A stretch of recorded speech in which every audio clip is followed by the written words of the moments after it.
How to delete TikTok search history. Hey everyone, welcome back to the channel. In today's video, I'm going to show you how to clear your search history on TikTok completely. So now without further ado, let's get started. So first thing first, open the TikTok app on your phone and make sure that you are logged in to your account. And now here, once you're inside the app, simply tap on the profile icon shown in the bottom right corner of the screen. And once you tap on it, you'll be prompted to the profile section. Now here, once you're inside the profile section, simply tap on the three dash icon shown in the top right corner of the screen. And once you tap on it, a pop-up menu will appear.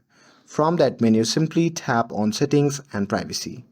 And now here, under Settings and Privacy, if you scroll down there, you can see the option labeled as Activity Center. So simply tap on it. And after that, simply scroll down and tap on option labeled as Search History.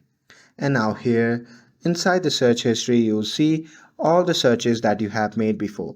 So to delete all the searches, simply tap on Select at the top right corner of the screen, and once you are done with that, simply tap on Select All Search History at the bottom, and after that tap on Delete All button, which can be seen in the bottom right corner of the screen. And once you tap on that, a message will pop up. From there, simply confirm it by tapping on Delete again, and that's it. Now you have successfully deleted TikTok search history. With this, if you found this video helpful, then don't forget to like, share, and subscribe to get updated for more videos. Thanks for watching, and I'll see you in the next video.